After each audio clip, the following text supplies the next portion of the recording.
my favorite rap sections in all of Hamilton is when we meet, and Daveed Diggs is going to show us how rhythm, syllable stress, connected speech, and pronunciation help us to speak more clearly, because confidence is the result of clarity. And if you don't read sheet music, this might seem complicated, but there's a trick.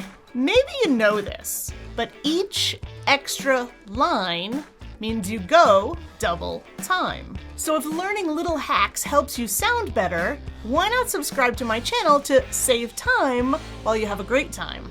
Because following the rhythm is fun if you know how fast to go. Let's compare the speed of two similar words, redcoats and redder.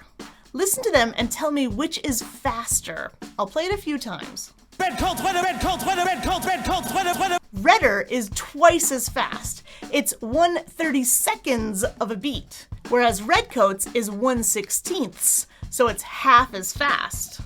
So, to wrap this part successfully, we need to know where to go faster and slower. For example, say redcoats with as fast as you can 3 times. Redcoats with, redcoats with, redcoats with. Now listen and notice how that's faster than the words just before and after. Redcoats and blood. Redcoats, whether we blood, redcoats, whether we blood. Now say by the as quick as you can 3 times. By the, by the, by the. And also compare how the words just before and after are slower. Horse and reins. Horse by the reins, horse by the reins. There are a few other syllables here that are doubly fast, like the first syllable of taking and making, and the stains part of blood stains. So, see if you can go faster there. Let's do that whole part again, going faster and slower as needed. Taking this horse by the reins, making redcoats, whether we blood stains. Taking this horse by the reins, making redcoats, whether we blood stains. Also, notice where the beats fall. Taking this horse by the reins, making redcoats, whether we blood stains. And keep going with the next section. Which parts are doubly fast? And I'm never gonna stop until I make them double, burn them up, it's gotta remain down. You might have noticed that there are more words here that are faster than in the previous section. So the slower words are stop, remains, and I'm, plus the n part of gonna. And I'm never gonna stop until I make them double, burn them up, it's gotta remain down. And I'm never gonna stop until I make them double, burn them up, it's gotta remain down. Because the pace here is so fast, listen again and see if you can catch where the beat falls. And I'm never gonna stop until I make them double, burn them up, it's gotta remain down. And if these past few minutes is already helping you with your rhythm, imagine what you can do after my rhythm masterclass. It's free for you because I need an audience to test out my teaching before I make my masterclasses into courses. It's hard to have intercourse over 4 sets of corsets. Whoa. No, I said courses. So, if you want to come to my masterclasses, just click on the link to get invited to the community and get a free masterclass every month, like Syllable Stress. Because some people confuse it with rhythm. But listen to these 3 words. They all begin with in and end with in. And notice how the center syllable is longer in duration, louder, and higher in pitch. Watch me engaging them, escaping them, enraging them. Watch me engaging them, escaping them, enraging them. When I look in the dictionary, the syllable stress is marked. So in this part of the rap, it's correct. Engagin', escapin', enragin'. Engaging them, escaping them, enraging them. Watch me engaging them, escaping them, enraging them. Engaging them, escaping them, enraging them. Watch me engaging them, escaping them, enraging them. But one reason Hamilton raps are so difficult is that the syllable stress is sometimes the exact opposite of what we expect. For example, taken and makin'. Those should be stressed on the first syllable.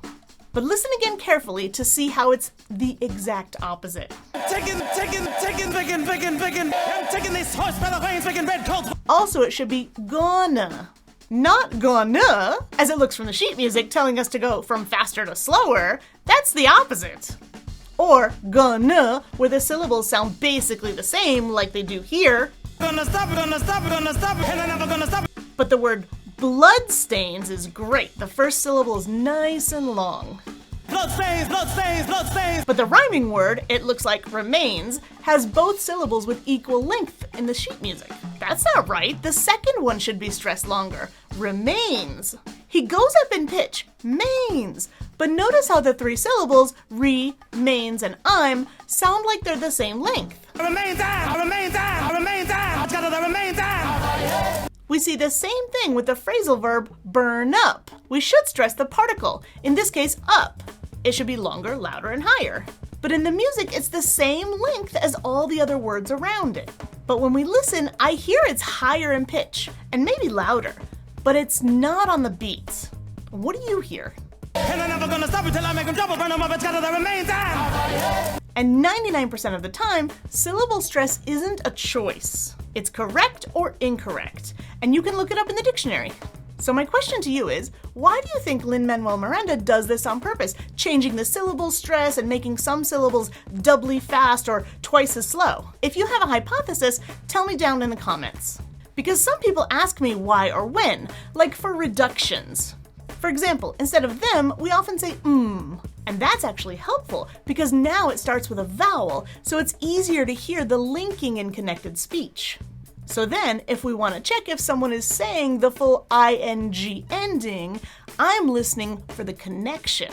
Is it and or is it and Listen to that part again with the verbs engage, escape, and enrage. Watch me engaging them, escaping them, enraging them. Watch me engaging them, escaping them, enraging them. Did you also notice the ch and between watch me? When we blend the consonants at the boundaries of words, we connect them and it sounds like one longer word. And we end up with chunks of words that continue. Listen again to the whole section and see if it seems like one connected word to you. Watch me engaging them, escaping them, enraging them. Watch me engaging them, escaping them, enraging them.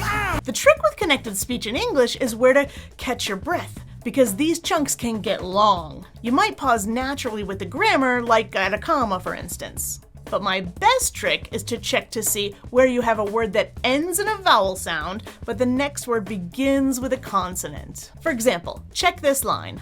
I'm taking this horse by the reins.